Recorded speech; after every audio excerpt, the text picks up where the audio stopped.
Hi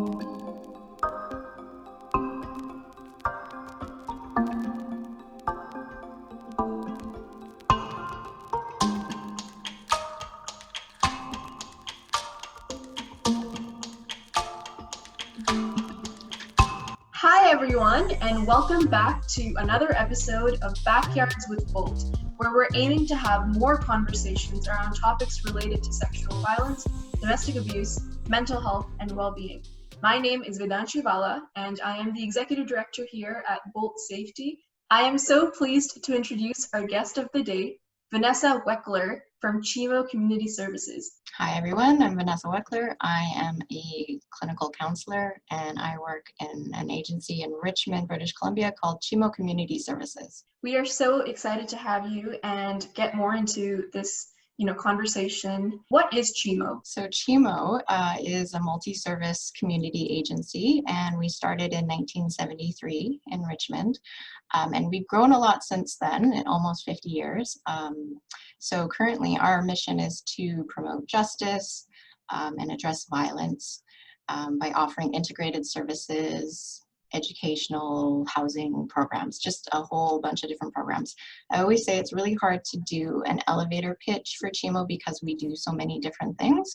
We have Nova Transition House, we have counseling, we have an outreach and advocacy program, a family law advocacy program, we do settlement service work, and then we have a lot of housing supports as well. And we can do all of this in multiple languages because in Richmond we have quite a diverse population, and so we need to be able to meet the needs of our clients. One thing that I should clear up though, because this is a question I get asked a lot, is what does Chimo stand for? And actually it doesn't stand for anything. It's not an acronym.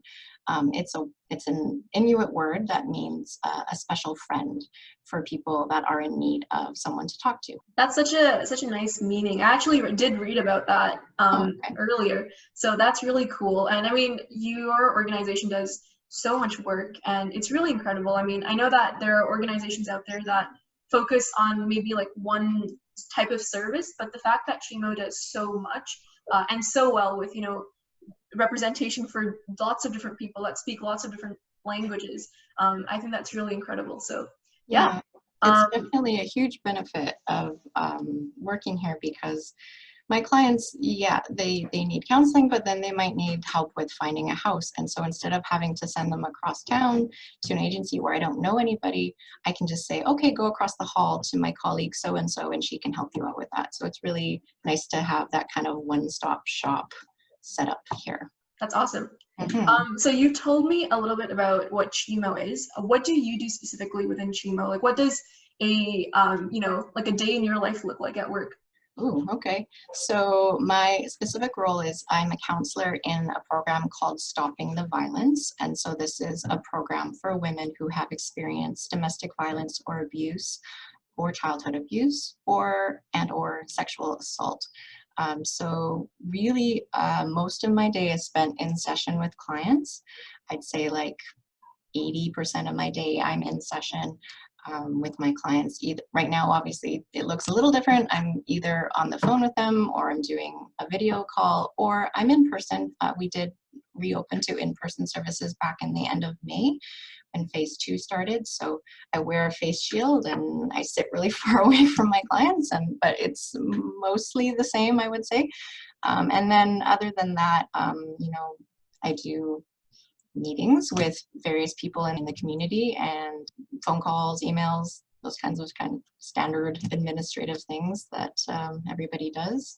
But most of my time I'm in session with the client. That sounds like a really, really neat job, a very cool day. You talked about, supporting women and survivors and victims of domestic abuse and violence. Actually, behind me, these 2 posters that you see up here, they're from our recent Safe Hubs initiative, where we're trying to create a network of safe spaces and also have a centralized hub of different community resources, with Chimo being one of them. This work is so important, and it's really awesome that you are doing this work.